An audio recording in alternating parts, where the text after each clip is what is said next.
الحمد لله نحمده ونستعينه ونستغفره ونؤمن به ونتوكل عليه ونعوذ بالله من شرور أنفسنا ومن سيئات أعمالنا من يهده الله فلا مضل له ومن يضلله فلا هادي له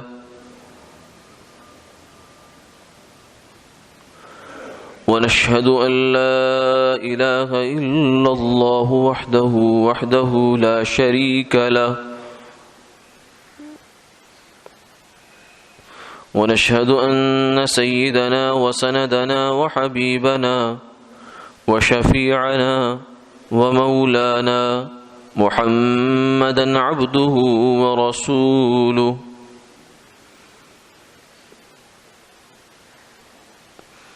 أما بعد فقد قال الله تبارك وتعالى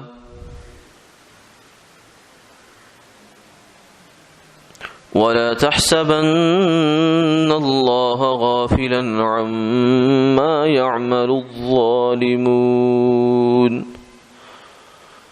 إنما يؤخرهم ليوم تشخص فيه الأبصار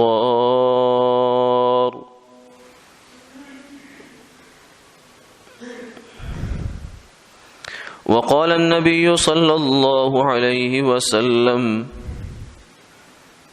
اتق دعوة المظلوم فإنه ليس بينه وبين الله حجاب أو كما قال عليه الصلاة والسلام صدق الله العظيم وصدق رسوله النبي الكريم ونحن على ذلك لمن الشاهدين والشاكرين والحمد لله رب العالمين اللهم صل على سيدنا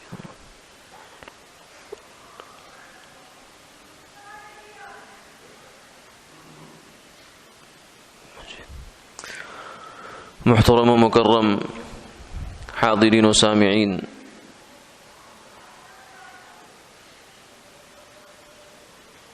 اللہ رب العزت نے اس دنیا کو آزمائش گاہ بنایا ہے، امتحان گاہ ہے۔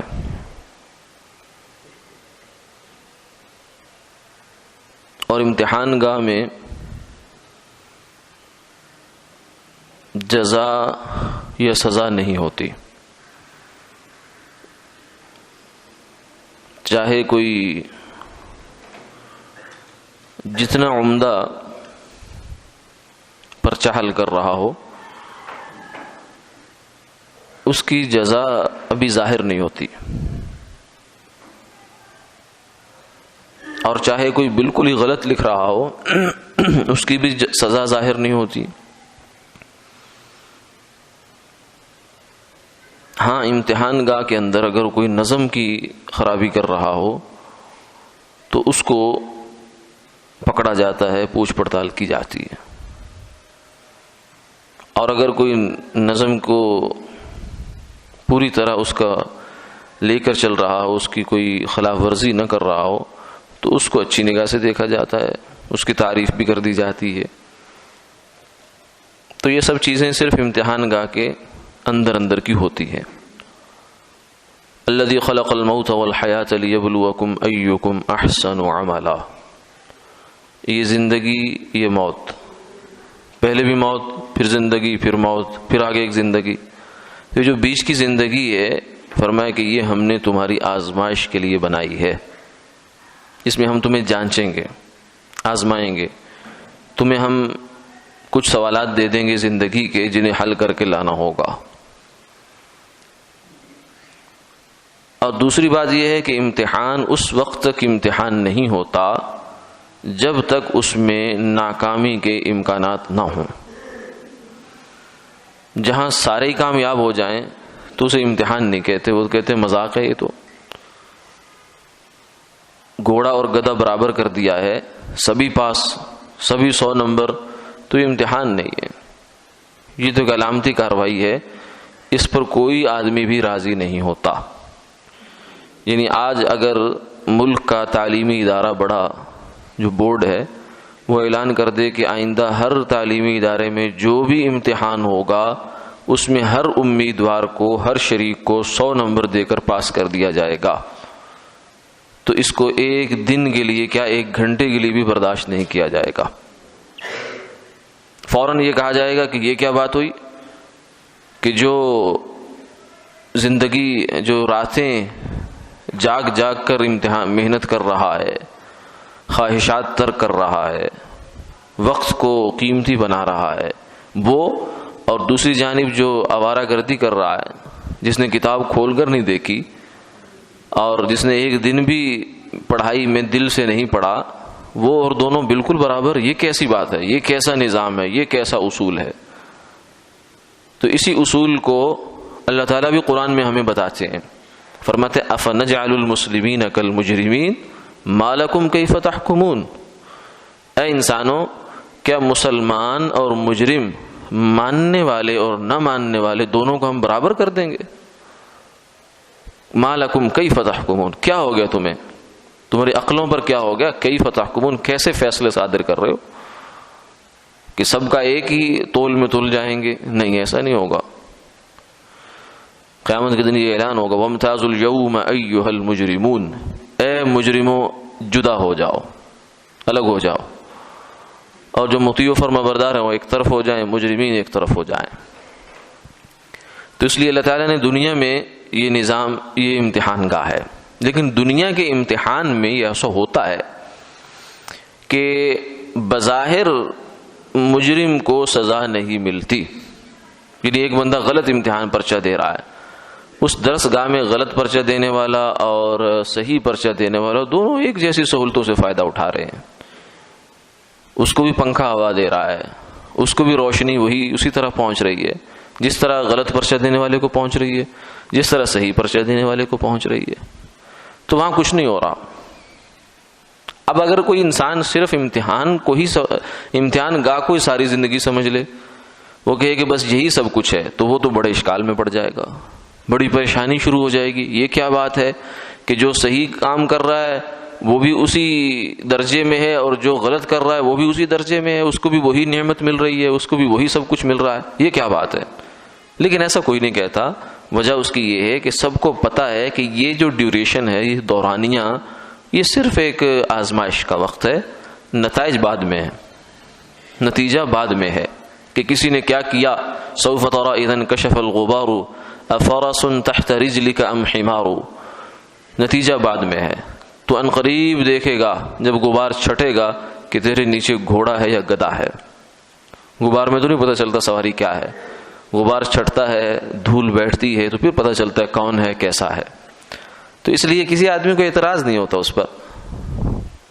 اور لیکن اگر اسی طریقے سے اگر آدمی اس دنیا کی اس زندگی کو ہی سب کچھ سمجھ لے، دنیا کی اسی 60 70 80 سالہ زندگی کو ہی سب کچھ سمجھ لے، تو پھر دنیا میں جو کچھ ہو رہا ہے اس کے لیے بڑے اشکال کا باعث ہے، بڑی پریشانی کا باعث ہے جو کچھ ہو رہا ہے دنیا میں۔ کیوں ہو کیا رہا ہے؟ ہو یہ رہا ہے کہ جو بندہ نماز پڑھ رہا ہے، سچ بول رہا ہے، اور جناب کسی کے ساتھ فراڈ نہیں کرتا، دھوکہ نہیں کرتا، اچھا ایک انسان ہے، اچھا مسلمان ہے، وہ اس کی زندگی ہو سکتا ہے کچھ نیچے جا رہی ہو، اور جو جناب اللہ کا نافرمان ہے، باغی ہے، نہ نماز پڑھتا ہے، نہ روزہ رکھتا ہے، جھوٹ پہ جھوٹ بولتا ہے، اور رشوت بھی لے رہا ہے، سود بھی لے رہا ہے، سارے غلط کام کر رہا ہے، وہ بھی اس دنیا میں مزے کر رہا ہے۔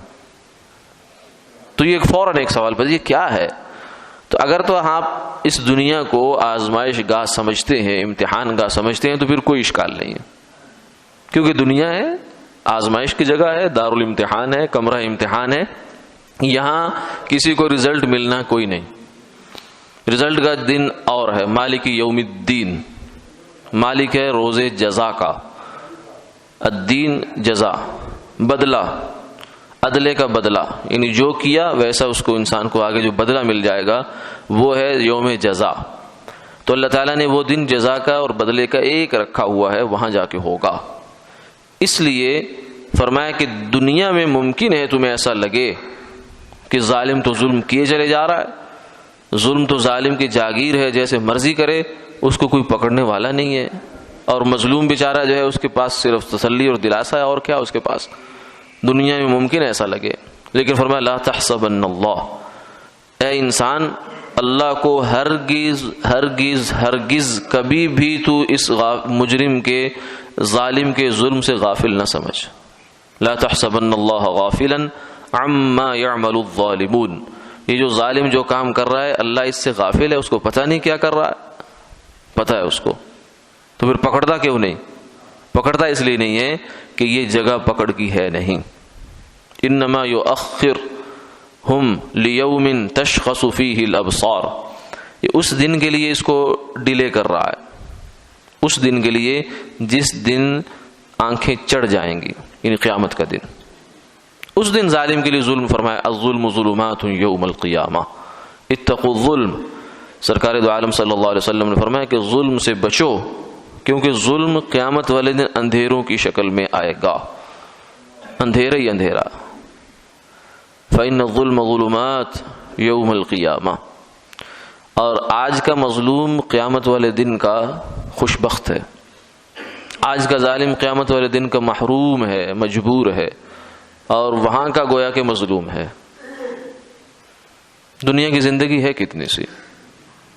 اگر کسی کو 100 سال زندگی دے دی جائے اور پھر اس سے پوچھا جائے کہ کتنی زندگی ہے تمہاری، سچی ایمانداری سے بتاؤ، وہ کہے گا کیلنڈر تو یہی کہہ رہا ہے، سال کی تاریخیں گن کر میں اگر لاؤں، فلاں کی حکومت آئی، فلاں جنگ دیکھی، جنگ عظیم اول بھی دیکھی، پھر دوم دیکھی، تو اس حساب سے تو میری زندگی 100 سال بنتی ہے۔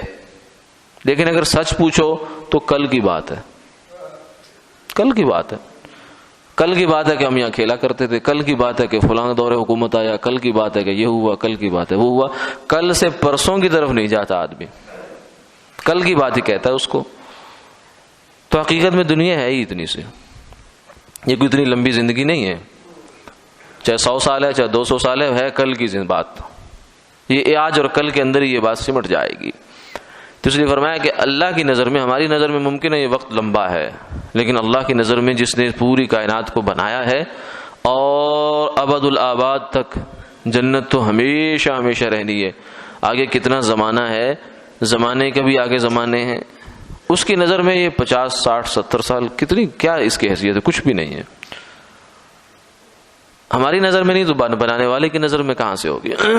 اس لیے فرمایا کہ وہ ایک دن میں نے رکھا ہے، وہاں جا کر ظالم سے اس کے ظلم کا بدلہ لیا جائے گا۔ اور اصل وجہ یہ بھی ہے کہ ظالم کو جو سزا دینی ہے اس کے لیے یہ دنیا تحمل کی صلاحیت ہی نہیں رکھتی، اس دنیا کی استعداد اتنی نہیں ہے، اس کی کیپیسٹی اتنی نہیں ہے کہ اس کے اندر وہ سزا جاری کی جا سکے۔ جیسے کسی چور کو پکڑا ہے شرطے نے، پولیس والے نے، تو کیا خیال ہے کہ آپ کا ابھی یہیں پکڑتے ہی اگلے 5 منٹ میں سزا کا نفاذ اس پر ہو جانا چاہیے؟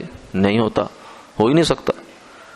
ابھی تو صرف پکڑ ہے، یہاں سزا تو اس کی جہاں اس کو جا کر دی جائے گی وہیں دی جائے گی، اس کی ایک جگہ ہے، اس کے ایک ماحول ہے، اس کے تقاضے ہیں، وہ سب وہاں پورے ہوں گے، یہاں پر وہ ہو نہیں سکتا۔ تو یہ دنیا کے اندر اتنی استعداد نہیں ہے کہ اللہ کی ایک بھی نظر غضب کی صلاحیت رکھتی ہو، نہ ہی اس خاص رحمت کی جو قیامت والے دن پڑھنی ہے، اور نہ ہی اس خاص غضب اور نظر غضب کی صلاحیت یہ دنیا رکھتی ہے۔ فرمایا کہ اللہ تعالیٰ کہ جو ہیں وہ 70,000 پردے ہیں اس کے نور کے، اگر ایک پردہ ہٹا دے تو زمین و آسمان میں جو کچھ ہے جل کر راکھ ہو جائے۔ اور جو عذاب کی کیفیت ہے وہ یہ ہے کہ اگر جہنم سے ایک گلاس کے بقدر پانی، جو وہاں کھولتا ہوا پانی یا وہاں کی آگ ہے، اگر وہ اس زمین پر لا کر رکھ دی جائے تو زمین پر کوئی ذی نفس زندہ نہ بچے، کوئی ذی نفس زندہ نہ بچے۔ تو جو ظالم ظلم کر رہا ہے دنیا میں، آپ چاہتے ہیں کہ اس کو یہیں سزا مل جائے، مظلوم یہ چاہتا ہے کہ یہیں پکڑا جائے، کیوں نہیں پکڑا جاتا؟ بھائی اس کی جو سزا ہے وہ اگر یہاں پکڑی جائے تو تم بھی نہیں بچو گے۔ یہ تو ایسے ہی ہے جیسے آپ کے پڑوسی کے ساتھ لڑائی ہو جائے اور آپ جناب بہت آپ کو غصہ آ جائے اس پر، اور آپ کہیں کہ اس پر تو ایٹم بم مارنا چاہیے، تو بھائی اس پر ایٹم بم لگا تو آپ کہاں جائیں گے؟ آپ بھی تو اس کی لپیٹ میں آ جائیں گے، اور کتنے بے گناہ اس کی لپیٹ میں آ جائیں گے۔ تو اس لیے اللہ نے اس دنیا میں سزا رکھی نہیں ہے، یہ دنیا کی اتنی صلاحیت نہیں، نہ یہ ثواب اٹھا سکتی ہے نہ عذاب اٹھا سکتی ہے۔ آپ کی ایک نیکی کا بدلہ تو یہ اٹھا نہیں سکتی، ایک نیکی کا بدلہ اس دنیا میں نہیں آ سکتا۔ یہ برتن چھوٹا ہے، وہ عطا بہت بڑی ہے۔ تو اس لیے فرمایا کہ انتظار، فانتظروا انی معکم من المنتظرین، انتظار کرو۔ اللہ کے عذاب کا ہلکا سا جھٹکا آتا ہے قوموں پر جب آتا ہے تو نسلوں کے لیے وہ عبرت بن جایا کرتا ہے۔ اس لیے سیدہ عائشہ رضی اللہ تعالی عنہ نے پوچھا، یا رسول اللہ، اگر کسی قوم میں کسی بستی میں کچھ برے لوگ ہوں جن پر اللہ کا غضب آ جائے، تو کیا جو نیک لوگ ہوں گے اس بستی میں، اس علاقے میں، وہ بھی لپیٹ میں آئیں گے؟ فرمایا بالکل آئیں گے، بالکل آئیں گے، کیونکہ دنیا کے معاملے میں جدا ہو نہیں سکتا انسان کہ ایسا عذاب آئے کہ وہ صرف ظالموں کو پکڑے اور ان کو نہ پکڑے، یہ نہیں ہو سکتا۔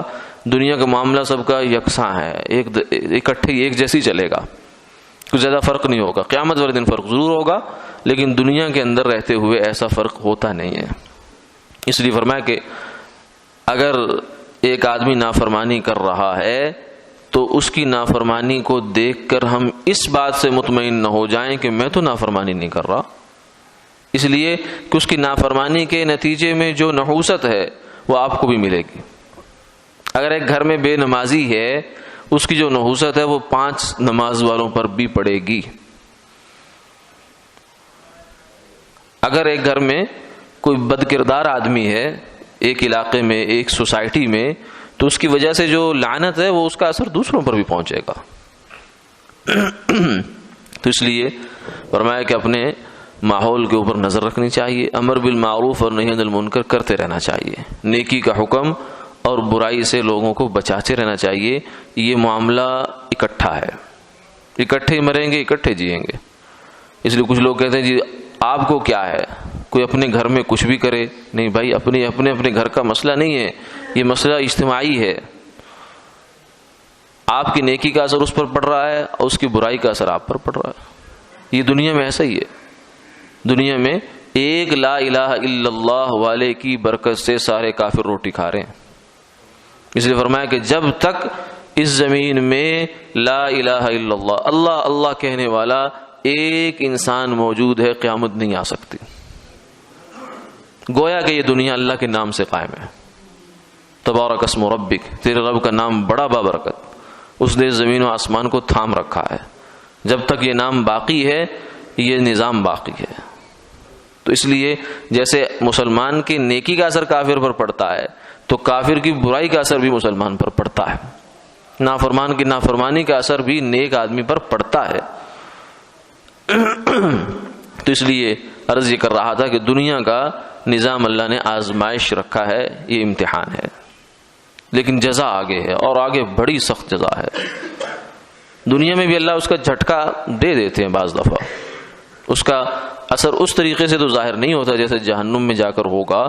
جیسے نیکیوں کے کچھ تھوڑے تھوڑے جو سائیڈ ایفیکٹس ہیں، کچھ اثرات ہیں، وہ دنیا میں ظاہر ہو جاتے ہیں، لیکن پورا طرح بدلہ ظاہر نہیں ہو سکتا۔ ایسے ہی ظلم کا اور برائی کا بدلہ پورا تو دنیا میں نہیں آ سکتا۔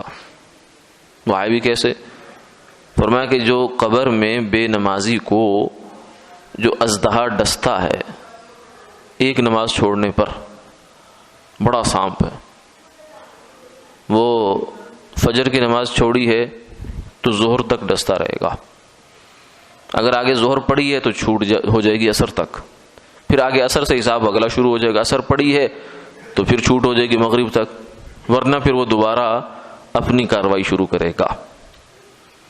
فرمایا کہ اگر وہ اس زمین پر ایک پھنکار مار دے تو زمین کا سارا سبزہ غائب ہو جائے، سبزی ختم ہو جائے، ہریالی ختم ہو جائے، ایک آدمی پر یہ اس کا وہ ہے، تو اللہ کے عذاب اور پکڑ اور ثواب کی کیا آدمی سوچ نہیں سکتا کہ وہ کتنا بڑا ہوگا۔ ان بطش ربک لشدید، تیرے رب کی پکڑ بڑی سخت ہے۔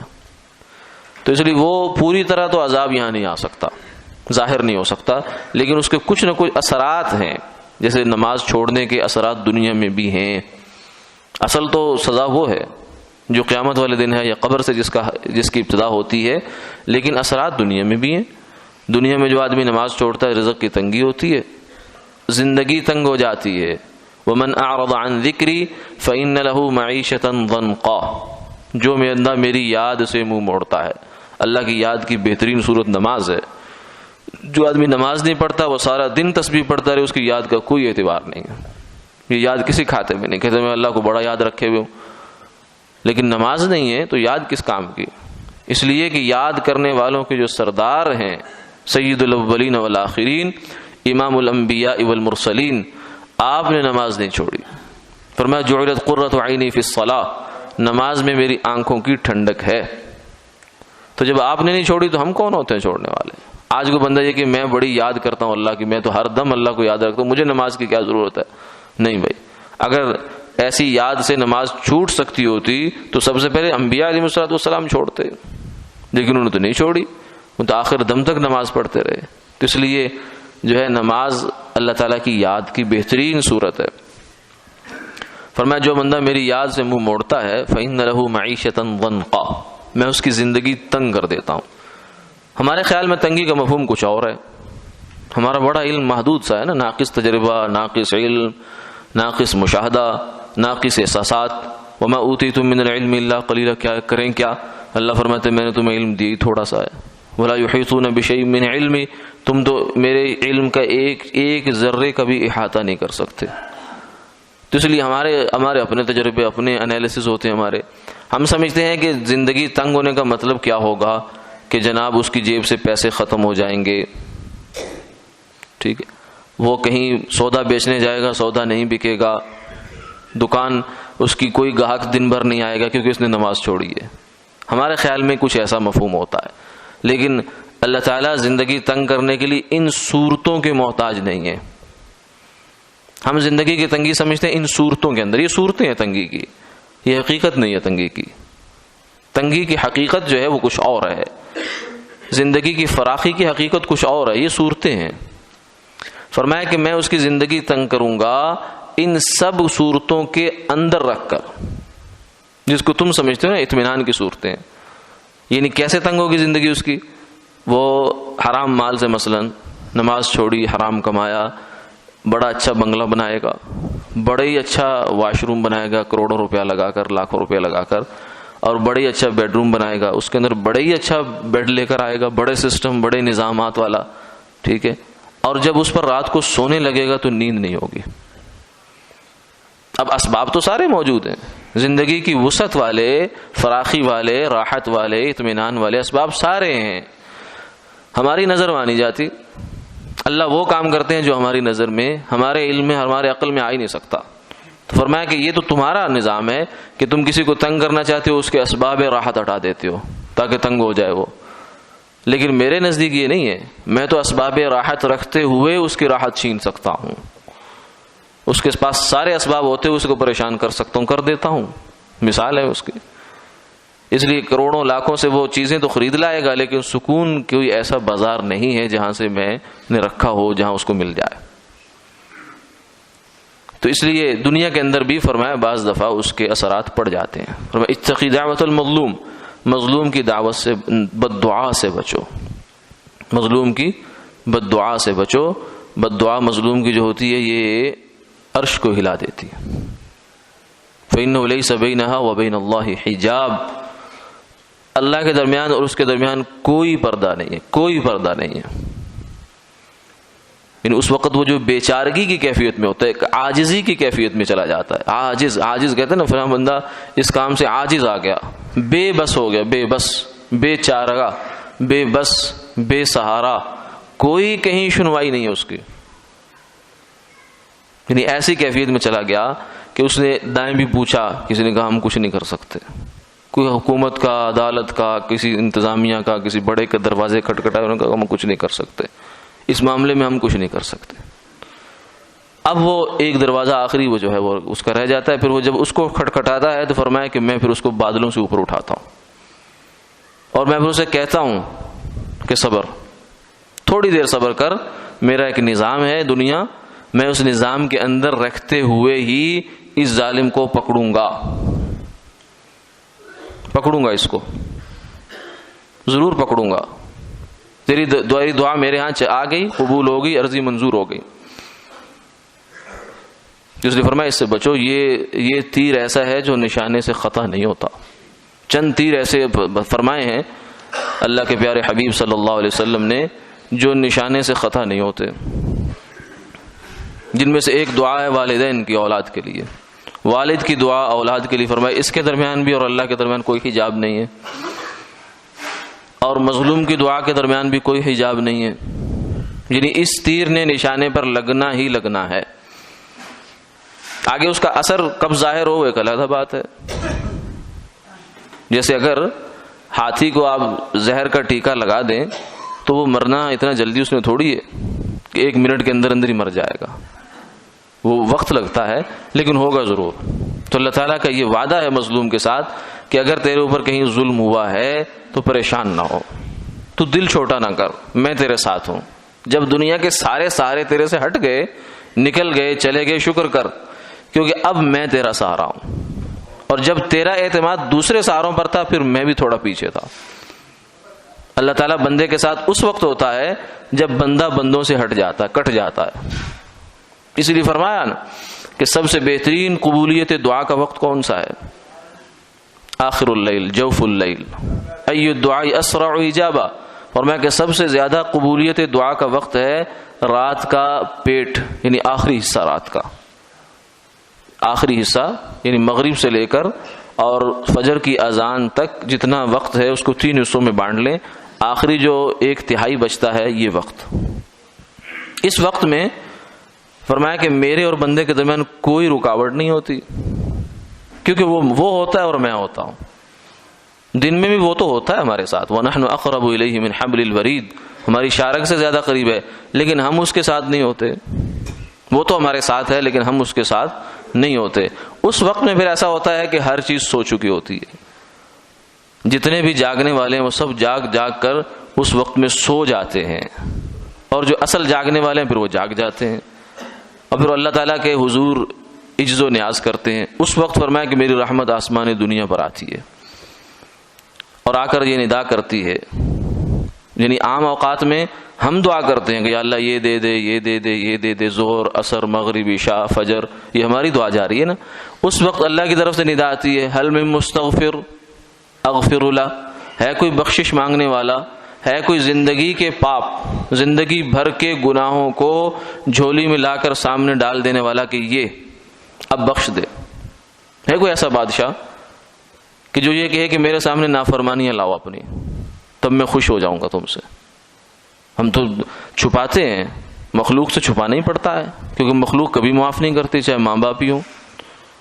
یہ تو وہی ذات ہے، یا من رآنی علی الخطایا فلم یفضحنی، اے وہ ہستی، اے وہ ذات کہ جس نے مجھے گناہ کرتے دیکھا اور پھر مجھے رسوا نہیں کیا، مجھے شرمندہ نہیں کیا لوگوں کے سامنے۔ اتنا ظرف کس کا ہو سکتا ہے؟ تو وہ کہتا ہے کہ آؤ بخشش مانگو مجھ سے اور اپنی عاجزی دکھاؤ۔ دن بھر میں ہم اپنی طاقت دکھا رہے ہوتے ہیں، دن بھر میں اپنا پیسہ دکھا رہے ہوتے ہیں، کہیں اپنا ریلیشن دکھا رہے ہوتے ہیں، کہیں اپنی رشتہ داری سے کام لے رہے ہوتے ہیں۔ جہاں بھی ہم سوچتے ہیں تو ہماری سوچ میں سب سے پہلے یہ چیزیں آ رہی ہوتی ہیں، فلاں کام اچھا پیسہ ہے ہو جائے گا، فلاں کام میرا دوست ہے ہو جائے گا، فلاں کام میرا تعلق ہے ہو جائے گا۔ دن میں ہم اپنے جو تقاضے ہیں ان کو جوڑ رہے ہوتے ہیں اپنے نقشوں کے ساتھ، اپنی طاقتوں کے ساتھ۔ اپنی طاقت پر ہمیں بھروسہ ہوتا ہے دن میں، اس لیے وہ کام پھر اسی ترتیب سے ہوتے ہیں جس ترتیب سے ہم نے سوچ رکھا۔ ہم نے سوچا کہ فلاں دوست کام کرے گا، دوست کی مرضی ہوگی تو کرے گا، نہیں ہوگی تو آپ کو مایوس کرے گا، آپ بڑی بری طرح وہاں سے منہ لٹکائے ہوئے واپس آئیں گے کہ میں نے زندگی بھر بڑی اس کے ساتھ نیکیاں کی، آج وقت آیا تو اس نے مجھے مایوس کر دیا، میرا دل توڑ دیا، بڑا دکھی ہوں، بڑا مظلوم ہوں میں۔ تو یہ ہو جاتا ہے۔ پیسے کے لے کر آپ گئے تو پیسے سے بھی کام نہیں ہوا، کام تو اپنی مرضی سے ہی ہوتا ہے، بلکہ کرنے والے کی مرضی سے ہوتا ہے۔ تو دن بھر میں تو ہماری کیفیت یہ ہوتی ہے کہ ہم اپنی طاقت کو آزما رہے ہوتے ہیں، طاقت کا اظہار کر رہے ہوتے ہیں، آزما رہے ہوتے ہیں، لیکن رات کا یہ وقت ایسا ہوتا ہے کہ یہاں طاقتیں ساری سائڈ پہ ہو جاتی ہیں، کیونکہ اس وقت آپ کے پاس درخواست پیش کرنے کے لیے، اپنی کام کروانے کے لیے ان میں سے کوئی چیز نہیں ہے۔ نہ آپ یہاں پیسہ پیش کر سکتے ہیں، یا اللہ میرے پاس بڑے پیسے ہیں تو میرا فلاں کام کر دے، میں تجھے اتنے پیسے دے دوں گا، نہیں۔ یا اللہ میرا فلاں کے ساتھ ریلیشن ہے، وہ بڑا اچھا آدمی ہے، تو میرا کام کر دے، وہ تیرے سے خوش ہو جائے گا، نہیں۔ اس وقت میں کچھ نہیں ہے، اس وقت میں صرف بندہ ہے اور اللہ ہے۔ اس وقت میں سب سے کارآمد چیز وہ ہے جو انسان کی آنکھ سے آنسو نکل آتا ہے۔ یہ آنسو وہ چیز ہے کہ جو اس کے دل کی کھیتی کو پانی دیتا ہے، پھر اس سے اللہ کا تعلق پھوٹتا ہے۔ یہ آنسو بڑی طاقتور چیز ہے، اس کو معمولی نہ سمجھے۔ اس لیے لوگ سمجھتے ہیں، ہم پیسے کی طاقت جانتے ہیں، حکومت کی طاقت جانتے ہیں، تعلقات کی طاقت جانتے ہیں، لیکن آنسو کی طاقت نہیں جانتے ہم۔ اس لیے فرمایا اتقی دعوت المظلوم، کہ مظلوم کی بد دعا سے بچو، کیونکہ اس کے پاس سوائے آنسو کے اور کچھ نہیں ہوتا۔ اور اللہ کو سب سے زیادہ محبوب یہ ہے، اس کی رحمت سب سے زیادہ اس پر متوجہ ہوتی ہے۔ ایک آدمی کہے یا اللہ میں نے بڑے گناہ کیے، لیکن تو نے ایسا کیا، یہ کیا، وہ کیا، اب تجھے معاف کرنا پڑے گا، ایسا کچھ نہیں چلتا، کہ یا اللہ میں ہی گندا، آنسو بہا دے۔ فرمایا کہ ایک آنسو میں اتنی طاقت ہے کہ پوری زمین کو گناہ سے بھر دو، ایک آنسو انہیں دھو کر لے جائے گا، چاہے مکھی کے سر کے برابر ہی ہو، مکھی کا سر کتنا سا ہے۔ تو اللہ کے سامنے تو اپنی عاجزی دکھانا ہے۔ وہ فرماتا ہے کہ عاجزی تیری ہوگی، طاقت میری ہوگی، پھر میں کام کروں گا۔ مظلوم جو ہے وہ عاجزی دکھاتا ہے اور اللہ تعالیٰ اس کی طاقت بن جاتے ہیں۔ تو اس لیے اللہ کے حضور میں انسان کا جو کام کروانے کے لیے جو نظام ہے اس کو سمجھنے کی ضرورت ہے۔ ہم نے دنیا کے نظام سمجھے، انہی نظاموں سے ہم اپنے مسئلے حل کروانا جانتے ہیں اور کروانے کی کوششیں کرتے رہتے ہیں، لیکن بار بار مایوس ہوتے ہیں، بار بار مایوس ہوتے ہیں۔ اصل فیصلے کروانے کا جو طریقہ ہے وہ اللہ کے یہاں ہے۔ فرمایا کہ مخلوق کے دل تو میری دو انگلیوں کے درمیان ہیں، یقلبھا کیف یشاء، وہ چاہتا ہے تو یوں پلٹ دیتا ہے، وہ چاہتا ہے تو یوں پلٹ دیتا ہے۔ آپ کو بالکل جس جگہ سے توقع نہیں ہوتی وہ اللہ وہاں سے کام کر دیتا ہے، اور جہاں سے آپ کو بہت بڑی توقع ہوتی ہے وہاں سے آپ کو مایوسی دیکھنی پڑتی ہے۔ تو یہی چیزیں تو ہیں۔ اللہ تعالیٰ کہتے ہیں میں تمہیں اپنی آیات دکھاتا ہوں، سنریہم آیاتنا فی الآفاق وفی انفسہم، اے میرے بندے میں تجھے اپنی نشانیاں دکھاتا ہوں، یہ دنیا میں پھیلی ہوئی میری نشانیاں، تو دیکھنے والا بن۔ اور رات کی دعائیں اور رات کے آنسو اور اپنی عاجزی اور اللہ کے سامنے نیازی، گویا کہ یوں سمجھیے کہ ہم نے زندگی کی ایک ترتیب تو آج تک چلا کے دیکھی، کام کروانے کا ایک ڈھنگ تو آج تک ہم نے سیکھا والدین سے، ماں باپ سے، دوستوں سے، کہ بھائی کام ایسے ہوتے ہیں، زندگی ایسے آسان ہوتی ہے کہ پیسہ کماؤ، تعلقات بناؤ، فلاں سیاسی کے ساتھ میرا ریلیشن، فلاں کے ساتھ، فلاں کے ساتھ، فلاں کے ساتھ۔ ایک ترتیب تو یہ ہے، اور اس ترتیب کو ہم نے بارہا آزمایا، بارہا خطا کھائی، بارہا ٹھوکر کھائی، بارہا مایوسیاں کھائیں۔ بڑا سپورٹر ہے، بہت الیکشن میں جناب اس کے ساتھ اس نے دن رات ایک کیا، اپنے تقاضے سارے قربان کیے، جب وہ اس کا جناب کینڈیڈیٹ بن گیا، ابھی اس کے دروازے پر گیا، اس نے دروازے ہی نہیں کھولا۔ یہ کوئی انہونی تو نہیں کہہ رہا میں، تو دنیا میں ہزاروں نہیں لاکھوں مثالیں ہیں اس کی۔ ٹھیک، تو ایک ترتیب تو ہم نے یہ سوچی، اب ایک ترتیب یہ والی ہے کہ اللہ کے سامنے اپنے آپ کو جھکا دو، یا اللہ میرے پاس کچھ نہیں ہے، میرے پاس نہ پیسہ، نہ مال، نہ دولت، نہ حسب، نہ نسب، نہ جاہ، نہ منصب، کچھ بھی تو نہیں ہے میرے پاس، یا اللہ تو ہی ہے، یہ عاجزی ہے میرے پاس۔ تو پھر اللہ تعالیٰ اس عاجزی کو آپ کی طاقت بنائیں گے، پھر کام ہوں گے، آپ حیران ہوں گے کہ یہ کہاں سے ہو رہا ہے۔ تو اصل فرمایا کہ جہاں سے ہوتا ہے وہاں سے پہچانو، اور جہاں سے تمہیں ہوتا نظر آ رہا ہے وہاں ہوتا نہیں ہے، وہاں سے دھوکہ نہ کھاؤ۔ مسلمان آدمی کو تو ایک بل سے 2 دفعہ دھوکہ نہیں کھانا چاہیے، چہ جائے کہ ہم روزانہ 100 دفعہ دھوکہ کھاتے ہیں۔ وآخر دعوانا الحمدللہ۔ ہے